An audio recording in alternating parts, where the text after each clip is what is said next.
I don't know about you, but I work from home, and consequently, I eat a lot of the same food, watch a lot of the same shows, and so consequently, I'm constantly asking the woman in the tube from Amazon, hey, what day is it? And then I go, seriously, it's Thursday? Wow. Because we're doing the same thing, the same day, all the time, and it can get kind of boring, right? Well, today, I've got David Hooper, author of the book 101 Podcast Episode Templates. And when you change things up, well, then you're not bored with your podcast anymore. And when you're not bored, there's a really good chance your listeners are not bored. And there's a better chance that they're going to go tell a friend. Hit it, ladies. The School of Podcasting with Dave Jackson. Podcasting since 2005. I am your award-winning Hall of Fame podcast coach, Dave Jackson, thanking you so much for taking the time to tune in. If you're new to the show, I help podcasters. It's what I do at the School of Podcasting, where we help you plan, launch, and grow your podcast. You can join worry-free using the coupon code LISTENER, LISTENER, for either a monthly or yearly subscription. And why is it worry-free? Because you got 30 days to check it out. And if you don't like it, I will give you your money back. And I always like to start off the show with a little tip. By the way, if you can answer the question because of my podcast, feel free to go out to schoolofpodcasting.com/contact. I'm running a little low on those. And I've got one from Holistic Hilda that will be an entire episode later. I'm stocking up on episodes getting ready for Podcast Movement next month, but I always like to share either because of my podcast story or some sort of quick tip. So here's my quick tip. I live in Akron, Ohio. I talked about this in the last week. And to make a long story short, I used a DR-10 Tascam portable recorder. And my tip is never do something for the first time that's real. And so what I did is I'd use this particular recorder to record things at conferences that are, indoors. And so here I was doing interviews outside in the bright sun. And to make a long story short, did I test doing a interview out in the bright sun? Nope. And what did I find out when it was time to do a real interview? I couldn't see squat. I couldn't tell if it was recording, couldn't tell if the recording levels were right. So I basically went to the restroom so I could see this thing, set it to auto level, turned off some bass on it, and hit record because I had a new battery in it, and went to town and just left it on until I left. So my quick tip today is basically know your gear and make sure you're not using it for the first time in a situation that you've never been in. So if you're using something like SquadCast, don't make the first time you use SquadCast when you're doing a real interview. In my case, if I'm doing interviews outside, make sure I've done an interview outside before I do a real one. David Hooper is one of my favorite people. I've known him for quite some time. We have a lot in common. We both used to work in the music marketing area. And he's really, at this point, just a media marketing expert. He's based in Nashville. So anytime I'm in Nashville, I always try to touch base with Dave. He specializes in helping individuals and companies build audiences via broadcasting and podcasting. You can find him online at bigpodcast.com. And today we're talking about his book, 101 Podcast Episode Templates. It's available on Amazon, and I'll have a link to that and everything else that we talk about out at schoolofpodcasting.com/838. Dave, thanks for coming on the show. Always a pleasure, David. So this is the second of how many books are you going to have in? It looks like you have a series. When I go to your Amazon page, I saw the one, Big Podcast. We've had you on about that show. That's a great book, by the way. And now you've got the second one. How many different books are you going to write about podcasting? There are 3 in this series. The next one is coming out in a couple months, but I've got the next 9 laid out. I'm good at starting, not necessarily finishing, so it may be a while. But yeah, it's and how many totally? I don't know. I might give up, but maybe 12. So for the person that wants to write a book and they're just, for some reason, can't get themselves in front of a screen to start typing, obviously you don't have that problem. So what's the key? Whoa, no, I do. I do. Like I said, I'm good at starting. I'm great at outlining, and I get excited about that stuff. But I think it's just a matter of, I've been through the process and I've finished it, so I know that it can be done if I stick with it. But the big podcast book you mentioned, that took 4 years to do. This one, 101 podcast episode templates, the latest was some stuff that actually started in that initial writing session of 4.5 years. And it's been, at this point, a couple of years since the big podcast book came out. So it takes a minute. It seems like it's very quick when I put it out and I'm promoting it. Everybody's like, oh, that just as easy as pouring a box of cereal. But there's a lot of blood, sweat, and tears. And I've got a lot of half-finished drafts and a lot of, I don't know if you feel this way when you edit your own voice, Dave, but I feel this way when I edit my own writing and my own voice, is you become hypercritical. So I spend a lot more time in front of the computer procrastinating and being hypercritical than I actually do probably writing. But as far as how to actually do it, I have to set a time schedule, and I say, all right, I'm starting at 12:30. I'm going to go to 3:30 and just kind of force it. And then is it a case that once you start, like you actually, it's 12:30, you start typing. Is it a case that once you start going, it just kind of flows, or is it something where you have to really kind of fight to stay focused? That really depends. So at the very beginning, like I said, I'm better at starting than finishing. And there's the sticky middle, of course. So I'm really good at the very beginning where the ideas are fresh and I'm getting them out there and getting them on paper. But once you start the editing process, that's where I think the good books are made great. And I learned this from songwriters here in Nashville. They say a good song is written, great songs are rewritten. And I think that can take as much time. I see these pulp fiction writers, and they'll be like, I wrote 1 million words this year, or I wrote 1 million words this month, some of them. And I was like, I just want 50,000 good words, Yeah. And it just takes a while. I think it's a lot like podcast production, though. It's very easy, and you'll see this happen all the time. Podcasters, they want to do what I call a ramblecast, where they talk about, I podcast every day, and I podcast 30 hours of content this month or whatever. But I don't know what School of Podcasting takes, if you've ever scheduled that, but it's a show. Let's say School of Podcasting is 45 minutes, an hour each episode. And I would imagine you've got 8 or 10 times that in booking and editing and prep. Yeah. So it's the same thing, I always say the best I've ever done was a 4-to-1 ratio. So if it's a half-hour show, it took me 2 hours, but that's the best. The more normal is somewhere in some cases around 10. Depends on what's going on in my life. A lot of times I stretch out stuff because I just don't have a huge deadline or things like that. But it takes a lot of time and a lot of effort and focus and things like that. I love the Ramblecast because I've heard people myself like, I've been doing a weekly show for 3 years. And I'm like, I've been playing the guitar since I was 12. Right. I don't have a Grammy. It's not the length of time that makes it good. You see that in everything. I saw that in songwriters, though. I've written 1,500 songs. Okay, great. Just give me one good one. That's all I need. And I know people that have made a career off of one good song. I know people have made a career off of one good book and changed a lot more people's lives with one good book. And at this point in my career, so I've been doing this self-employment thing for 25 years or so. I'm really to the point where, you know what it is? You probably experienced this in podcasting. I think something podcasters can relate to, that when you know, and you realize how bad those initial edits were and those initial recordings were. You didn't at the time, but now you do. So things just take a little bit longer. Even if you are faster, when you know better, you do better, hopefully. Absolutely. Yeah, it's funny you say that. I needed to make a video last night, and I needed to submit stuff to Apple and stuff. So I took an old podcast that was dead that happened to be my very first one, called The Marketing Musician, and resubmitted it to Apple so I could make a video of it. And I was listening to those episodes from, in this case, 7 years ago is when I killed that show. And I was just like, oh, this is brutal. So yeah, Wait, 7 years ago? So you did it for like I did it from 2005 to 2015. Okay. So for the record, that's the podcast that got me into podcasting.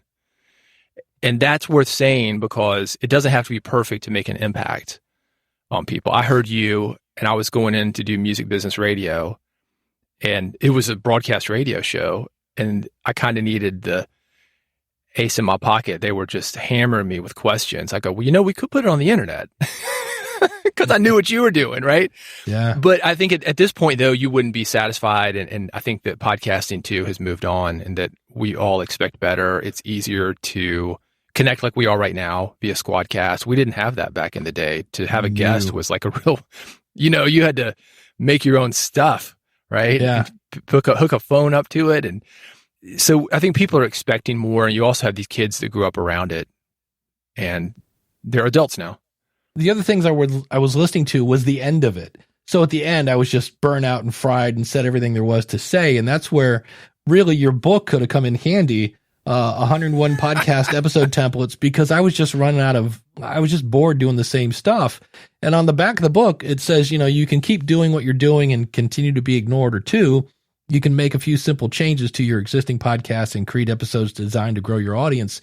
And for me, I love the book because it's a cool way, if you're a solo podcaster, to kind of brainstorm with yourself, because you can go through it. In fact, I was listening to the audiobook, and at the front of the audiobook, you're like, look, I'm not trying to get another book sale, but you might want to grab the physical version of this because it's one that you want to get a book, and then you want to get a stack of yellow sticky notes, and the ones that you go, ooh, I might try that, put a sticky note on it and come back to it. It's a great book, but I can see it more like a reference book and something that for me, at least when I read it, it was like, oh, you know what? I could do that. And a lot of times it's not, ooh, I'm going to do exactly what you said in the book. It's like, ooh, that's cool. But what if I did this and combined, number 86 with number 42? Right. And so it's a cool brainstorming book. So it's a tool. And that's why I'm glad to be on here today, because you and I we'll haggle some of them out here in a minute and bounce things off each other and come up with some great ideas. And that's what it is. It's about being a better host. You mentioned doing the Ramblecast at the very beginning of podcasting that was very popular around 2005. That really fueled a whole generation of podcasters to be solo podcasters and be great solo podcasters, but you had to get through that. And these templates also work for something like that. If you're a interview podcaster and it's like, I want to better my hosting skills, but I'm not quite sure.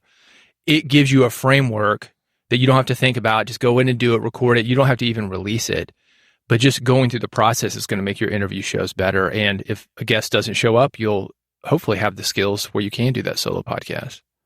Yeah, fire up the mic and let her rip. And so that's, to me, every time I flip it open, I'm like, oh yeah, that would be either A, I've never done that, or B, I haven't done this in a while. Yeah. And so it's a cool way to go, oh yeah, you know what, that would be different. And when you keep it different, on one hand, you don't want to completely change all of your show, but when you throw in little, hey, I'm going to have a Sunday this time and I'm going to throw sprinkles on it. I haven't had sprinkles in a while. It doesn't change your show completely, but it stops it from being boring, because anytime you do the same thing over and over and over and over, eventually you'll be like, it's kind of the same thing. Or you can have different segments that you throw in. So let's say you picked 5 of these templates and you don't want to change your whole show up. You could rotate segments. Like you've got a question of the month, Dave, that's a segment. And the other 3-4 weeks out of the month, you could have different segments, where every first Monday is something, second Monday is something, and there are different things that you can do. And I think that's the thing that keeps people interested. I learned this from my dog trainer. I had a new dog we always adopt, and I guess he'd been astray or something. He was not wanting to conform with the rules of the city. He was out in the country, right? And I said, what are we going to do with this dog? And I took him to the dog trainer, and she was explaining the concept of keeping the dog interested in the training. Like if you do the same thing every time, he's going to get bored. And I thought about that with my podcast. It just ding, ding, ding, ding. Okay, well, if you do the same podcast every time, your listeners are going to get bored. And we've seen this when people fast forward through introductions, especially recorded introductions. They're starting the podcast on 30, 60 seconds in. I don't want to hear that. I've already heard it. Same thing with your podcast. So this is a way for you to change up your podcast, and you've got almost like a comic where the listener is a bit on edge. You don't know where that host is going to go, and then you give them a redirect, and these things work as segments to do that. Absolutely. Keep them a little bit off balance, but not so much to knock them down. So hit me with one of your, I know you picked a couple ideas here. Let's go ahead and check these out. Well, to take it back to what I was saying about dog training, I had an interesting experience when I was in WRLT, which is where I produced the broadcast show. And I went into that situation as, I'd had a little bit of radio experience, but I wasn't really a confident host. I was in there one day and I remember I had a cold or something. I was like, my voice is weird. And the program director came up to me, and I was really intimidated by this guy because I'd listened to him growing up. He was a radio guy. He had one of those voices like, tune it in and rock the knob off, or whatever they used to say, lock it in and rip the knob off. That's what. So he had one of those voices. And he said, hey, I'd like to get you in the studio here with me if you don't mind. I'd like to get you doing some liners. And a liner would be like, hi, it's David, and you're listening to Lightning 100, something like that. And I said, what do you want me for? And I got a cold. And he said something to me that I'll never forget. And I think it's an important lesson, much like the dog training, but it applies to your podcast listeners. He said, it's good for us to have different voices on the station. That keeps things interesting. And one of the ways that you can do that, I've got 101 templates in this book, by the way. And this is number 4. It's called Listener Voicemail, which is what you do with the question of the month. And I know in the question of the month, it's a perfect example of this. You got people who will write in their answers, and you said, please call in. It's good to have your voice on tape. Yeah. And I want to go into these as we talk about. I want to talk about why they work, because nobody listening to this podcast hasn't heard what you're doing with the question of the month. But the reason that works is it lets you know there are other listeners listening. It makes you feel part of a group. It lets you hear different voices, not just Dave Jackson's voice. So a simple listener voicemail thing, I didn't invent it. Dave's been doing it for years, but I do explain why it works. And if you know why it works, you're more likely to implement that. So let's talk about how you do it, Dave. You do SpeakPipe to get the voices? I've used a number. I've used SpeakPipe. I've used Pod in Box. Right now I'm playing with a thing called Rumble Studio. Yeah. But they all do the same thing. They make it easy to either upload a file or record it right there on your phone or your PC. All right, so let's talk about Rumble Studio for a minute, because one of the things they do, and you can do this with any voice form, is they have a QR code. And this is the best way I've found to get remote content from your audience. You really want them talking into their phone. You don't want them talking into a desktop speaker, unless they've got a microphone like all of Dave's people do, because they're all podcasters. But your listeners don't normally have that. iPhone doesn't sound bad, though. If you can do a QR code that takes you straight to something like Pod Inbox, to where they can submit a question or an answer, takes them straight to something like Rumblecast, takes them straight to something like Voiceform, it sounds amazing. And it's a super easy way to get people going. They just talk into their phone like they normally would, boop, hit the screen, and it submits to you, and there you go. Or you can have a phone. Dave, you used to have an 800 number. Call 888. Still probably remember the number. 888-563-3228. Yes. Yeah, still going?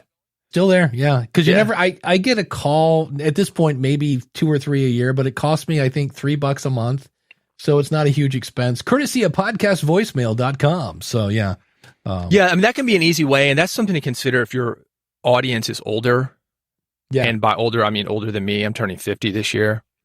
But the younger audience, they're already attached to their phone now anyway. And their microphone is 2 feet away from them. But yeah, listener voicemail, I think, is amazing. And you can use it in any number. You can have listener rants. You can have a request and dedication. It depends on whatever your podcast is about. But like Dave, I love how you do it. I love the calls of my podcast stories. I love the question of the month. And that gets people in too, because you actually ask people to submit the question of the month. You don't have to come up with it anymore. Well, that was a case where, again, kind of like, okay, I need something different. And I was just in a mindset of like, I don't know what to ask. And I'm like, I'll tell you what, let's switch this around. And one of the questions of the month was, what do you want to hear for the question of the month? I said, and I'll mention your show every week. So for 4 weeks in a row, right now we're talking about walkisfitness.com. And Dave sent in the question, and he's like, he told me this week, he's like, hey, I'm seeing a bump in numbers. And I'm like, well, I told you, like, I'm going to be promoting your show. So anytime I can help my audience, I always try to do that stuff. And I think the other thing is, people might be more willing to share a show that they're in. Oh, dude, 100%. I'm so glad you mentioned that. Yes. It's like being in the paper. And we take it for granted because we're podcasters. But if somebody's never had anybody acknowledge them, especially if you're a fan of the show, how cool would that be? a podcaster that you're a real fan of to mention you. I heard myself on Pod News this week. You know, Pod News with James Cridland. He's got the accent and everything. A book by David Hooper is available. I was like, oh, I'm going to make a social media clip out of that. And then I'm sending people to Pod News, and they'll do the same with you. Yeah, absolutely. I get giddy anytime I hear my name on anybody's show.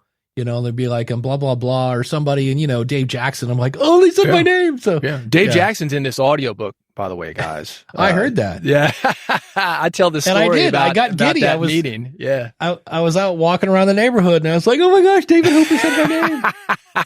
Yeah, you just hope that it's good. Yeah, that's it. That's it. Yeah, no, it is funny. It never gets old. I remember the first time I was mentioned in the liner notes of a CD. And a band called Floyd's Ordeal.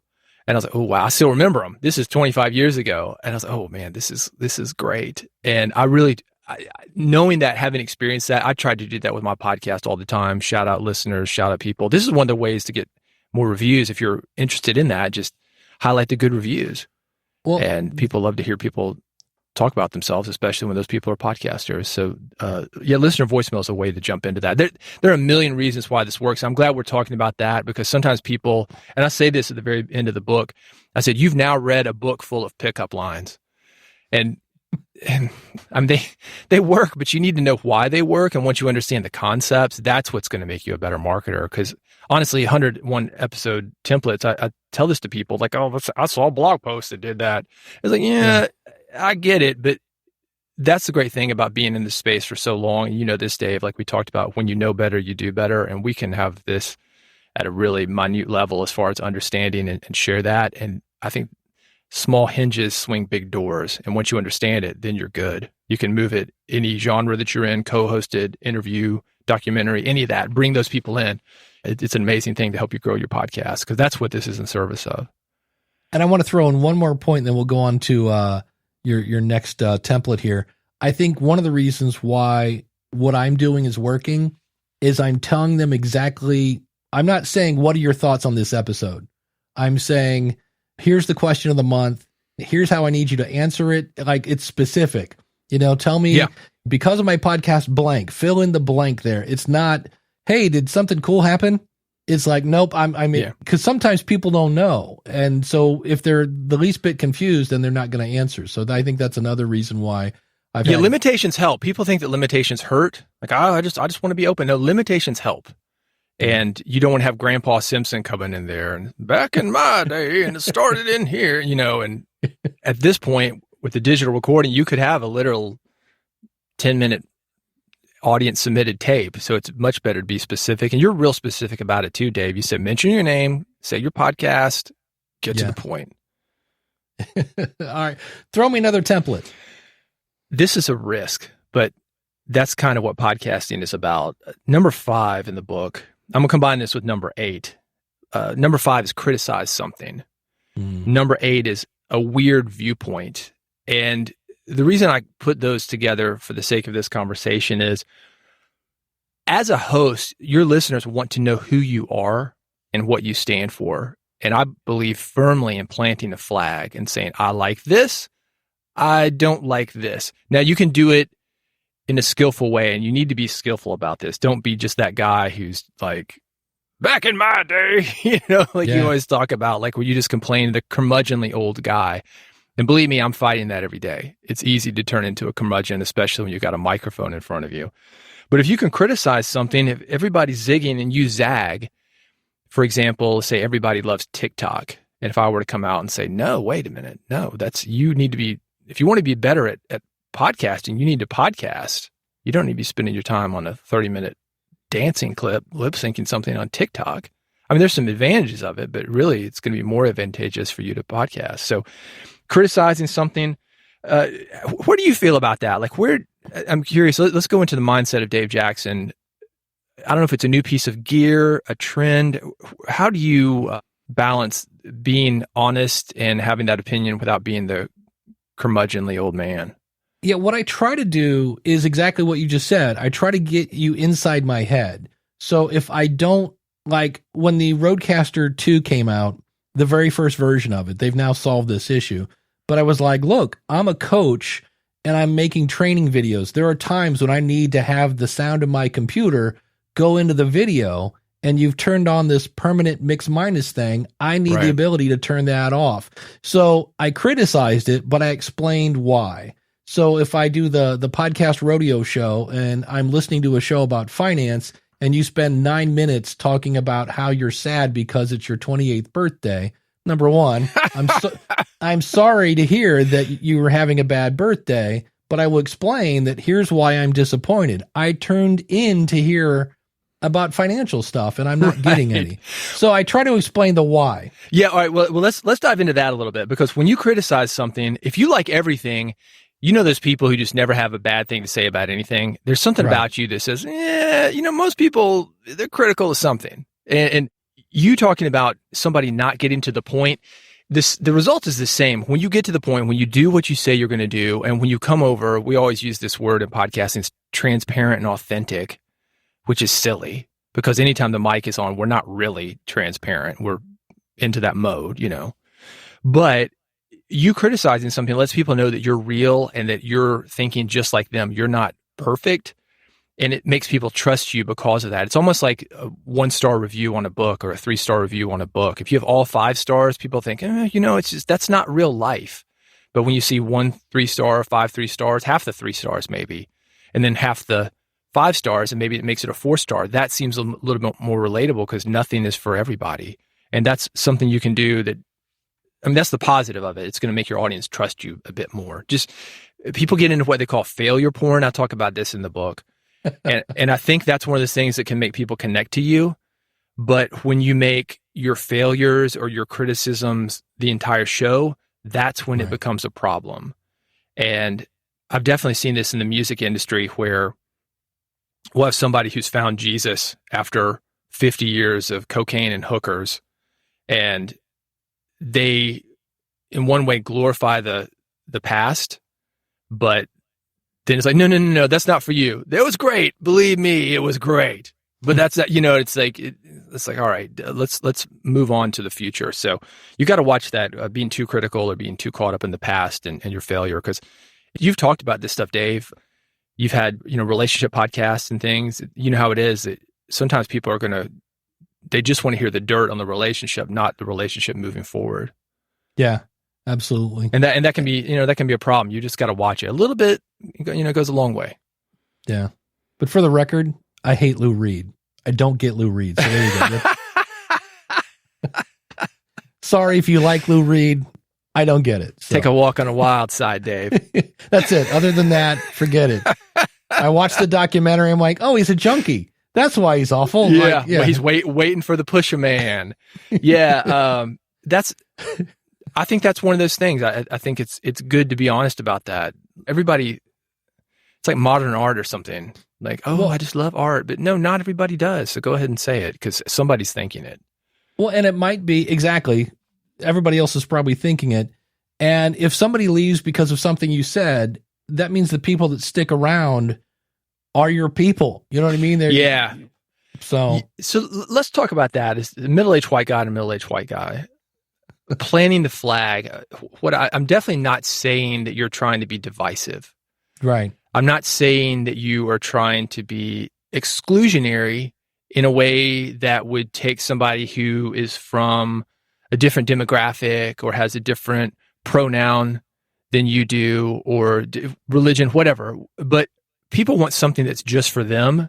And I think that's what criticizing. So, we all want to feel like we're a part of something. And I think with podcasting, it's not like podcasts are limited to just what we do.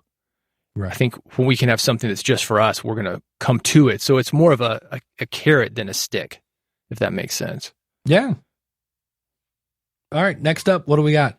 One of the ones that I think can really help you as far as a podcast host to become connected to your audience, because people do want to know all about you. You throw in those little things in your talk. Dave, you were a musician at one time. You play guitar. People know things about you. People know things maybe about families' names. If I said, what's Eminem's wife's name, or ex-wife, or baby mama, whatever, Kim. People go, oh, Kim. They know her. They feel like they know you because of that. And one of the great things that you can do, I've got this in the template book, I call it a day in the life. People want to know the behind the scenes of your life. So really the concept is bringing anybody or anything into your world that will help explain who you are as a person. And it could be a one-off sentence. It could be, hey, I study music too, Dave, and I also play guitar. Okay, cool. And then all the guitarists are going to perk up. Man, what kind of guitar you got? What kind of stuff did you play? And you feel more connected to a host because of that. So it's not only a segment, it's not only an episode, it could be just a sentence or two. You can throw those little things in there, not make it about yourself where it derails the interview, but just throw those things in there. I'm from Nashville. Oh, are you? Because you know how that is, Dave. If I were to say I'm from Akron, Ohio. Oh, yeah. You'd be like, hey, man, did your dad work at the plant? Or whatever's going on in Akron. Is that close? Back in the 70s, maybe. Stereotypical. Yeah, right. At this point, it's all LeBron James and Devo at this point. So, well, right. But I used to live in Ohio, and it's a funny thing. I don't know if this ever happens to you. Tell somebody from your Ohio, they'll go OH. That's it. I-O, baby. Right. Yeah. It's a saying. And that's the way that we connect to people. And I think having a day in the life gets people more connected to you because they're curious about your business and what you do, but also just like little things. Like, how is it that Dave does what he does? How did he get into where he's so smooth on the mic? What is, people want to know about you. And it's not always what you're talking about on episodes as far as the topic. But with that said, Dave, to take it back to hey, it's my 27th birthday, I'm a little bit sad. A little goes a long way. Yeah. This is not your therapy, unless you're doing a therapy podcast. Right. Absolutely. I always like to, if there's something going on, if you can make it relatable to whatever you're talking about. So like when Muhammad Ali died, I did an episode about like, here's 10 things you can learn from Muhammad Ali. But I started off saying like, this guy was the champ through my entire childhood.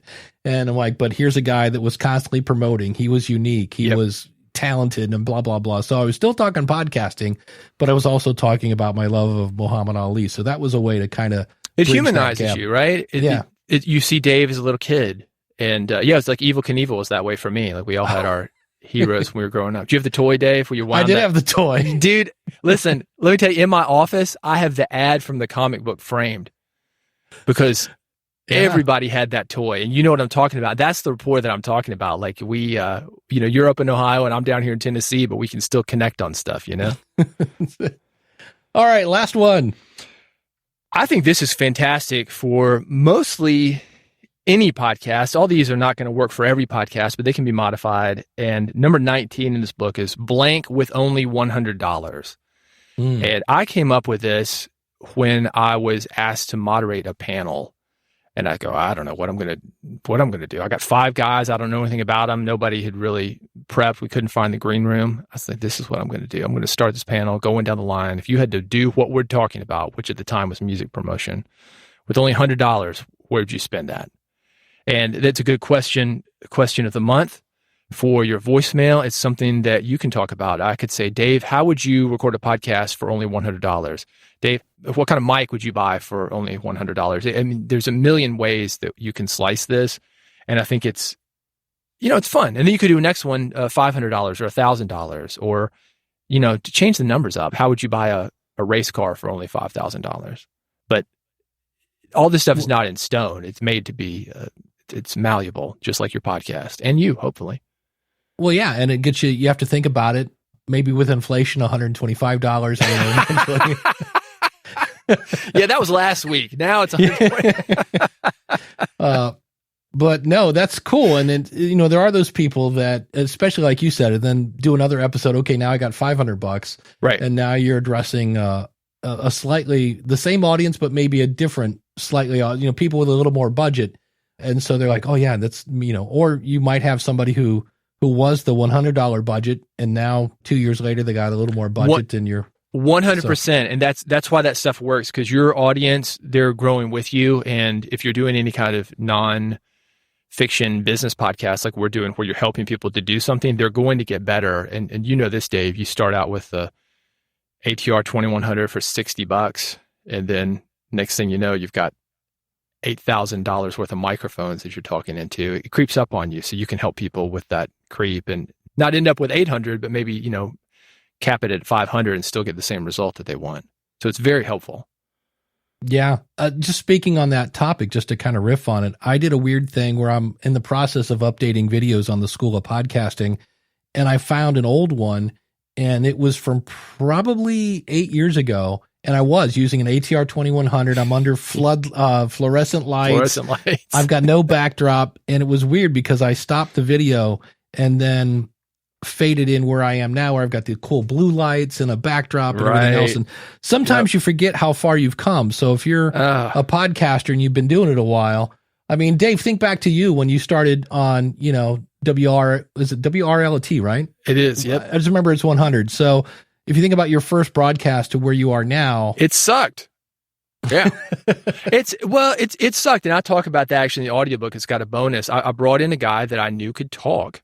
So if I asked one question, he could go for 12 minutes without me doing much. And it should suck. You should go back on your previous work and be like, I wouldn't release it now, but also realize, like we talked about, this is a nice wrap up, that like those first podcasts, Dave, you were really the first guy that I knew personally that got into podcasting. And maybe the very first podcast that I listened to, I don't remember, but it was super helpful for me and it changed my life. And I think that we've got to realize that to make a big change, you don't have to reach 1 million people or even 100. You could do it with 10 or 5 or even 1. There's a ripple effect. It's not about affecting 1 billion people. It's about somehow affecting the right people. Right. Is really what you're looking for. Right. So. Yeah, you got to have the right message for the right audience. And that is not everybody. That's where I think people get caught up. And that's one of the good things about these templates. You use it as a tool. It allows you to go in and be specific, super niche and be really specific.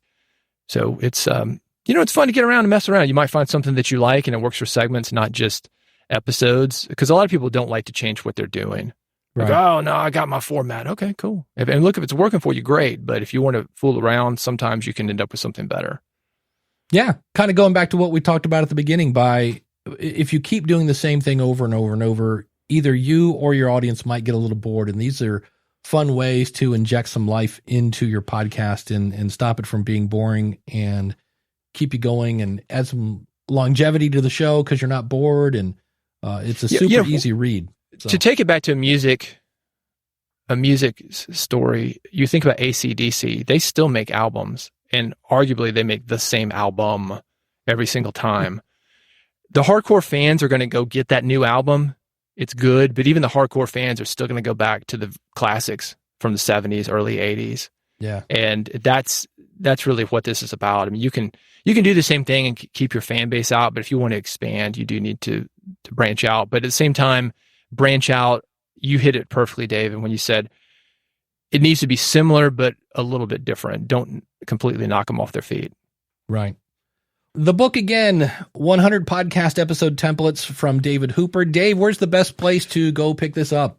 The best place, Amazon.com. You can get it on Kindle. You can get it on paperback. And if you're an audiobook listener and you're a podcaster, so that's a good one. I've put some bonus content on the Audible version of this. It talks about the story of me getting on broadcast radio. It talks about how to pitch radio. And I've got a third bonus section there called My Great Guest Philosophy, talking about how I pitch people on Twitter and how I pitch people in general, basically building a show to where people want to be on it. We talk about the psychology of that. It's not just this is the tongue twister. You can leave this in because I make mistakes too. It's not just tips and tricks, but it's really the psychology so you can understand this and forget the 101. I want you to come up with 1,001 ways to do it. And that's an option. So if you like the audiobook, the way I'm working it, Dave mentioned this, just email me if you get the audiobook and I'll send you the digital copy of the print version so you can mark it up and write it up. I'm not trying to sell you 2 of them, but the audiobook may be an option for you if you like that. All right. Mr. Hooper, thank you so much for coming on. I deeply appreciate it. Always great to touch base with you. Dude, it's the best. It's the best. And I'm going to remix this show too, Dave. Oh, but wait. That's right. We've got a bonus template. And so this is called the sidecar. And this is probably the most meta thing I've ever done. Dave did a sidecar on his show. Now, what's a sidecar? It's where you play a clip from something and then you comment on whatever the clip is. So I'm now commenting on the clip of David playing a clip of the School of Podcasting, last week's episode with Doc G. Often I'll get audience members too who say, I'd really like to come on the show because of this. Then Dave comes in And he gets to the problem with this question. How do you politely tell them, no, thank you? Doc G's got an answer to that question. Here's his solution. Usually my answer to them is, your story is interesting and boy, you've done some really cool things. My issue is that the pressure really in creating a podcast is that at some point you need to start focusing on what's really unique about someone's story. In the personal finance space, we get tons of people say, I paid off $40,000 of debt and then I started a side hustle and now I have 6 figures in the bank. When you first start, that's really interesting. When you've been doing this for a few hundred episodes, it's interesting, but it's not unique. As I heard that, I thought, I've got to do a sidecar episode on that. It was one of those things I thought, man, that is a really good way to do it. And as I'm thinking that, the tape's playing, Dave jumped in. Here's what he said. Do yourself a favor, hit the back button one time because that was gold. So me and Dave, we're on the same page. Then the story continues. All right, this is future Dave or present Dave. We're lost in the matrix. I don't know what pill I took, red, blue, green. But the bottom line is, if you think about it, Dave's audience, David Hooper, they want to hear David Hooper's take on this, and that's exactly what he gives them. That's where you jump in with your commentary. As far as what Doc G is saying, I'm going to break that down into 3 parts. Oh, and that's right. I'm going to cut it right there. That's called a tease. And if you want to hear that, go over to bigpodcast.com. I'll put a link right to that episode in the show notes at schoolofpodcasting.com/838. But I really do like the book. I pretty much like every book David Hooper's ever written that I've read. And that's why I like hanging out with the guy. As an author, I do want to put this out there too. If you do get Dave's book, do him a favor and leave a review. That does help on Amazon.com. Next week, I've got an interview with Steve Stewart and Mark Deal of the Podcast Editor Club. And they're running a kind of podcast industry workshop the first day of Podcast Movement. I'll put a link to that out in the show notes at schoolofpodcasting.com/838. If I was not working at Libsyn, I would be attending that. It's a great way to really, you talk about super hyper focused networking with the people that you really want to network at. That is something that I'm like, I kind of wish I was going to that. I brought them on because I've had a few people say, I'm thinking of getting into podcast editing. And I just wanted to get into what are the common mistakes or the myths and things like that when you think about, I might start editing other people's podcasts. And here's a clip from that episode. They come into podcast editing thinking, oh, this is great. People can make money editing. And it's true, you can, but it's hard work, just like anything else. And of course, to get that episode along with the 800 plus episodes that are in the back catalog, it's absolutely free. Go to schoolofpodcasting.com/subscribe. And I've got links there for Apple, Google, Spotify, Amazon. It's all there. Everything really you need is at schoolofpodcasting.com. Don't forget, if you want to sign up, use the coupon code LISTENER. That's LISTENER when you sign up at schoolofpodcasting.com. Thanks so much for listening. Until next week, take care. God bless. Class is dismissed. If you like what you hear, then go tell somebody. If you like what you hear, then go tell somebody. By going out to schoolofpodcasting.com/something 837. You can use a coupon code. It's SOP. Free is not the right code. That's your Libsyn code, you idiot. And so if you're bored and you change your show too much, then the audience is going to get whiplash, and there has to be a quicker way to say this, Dave. Get to the point.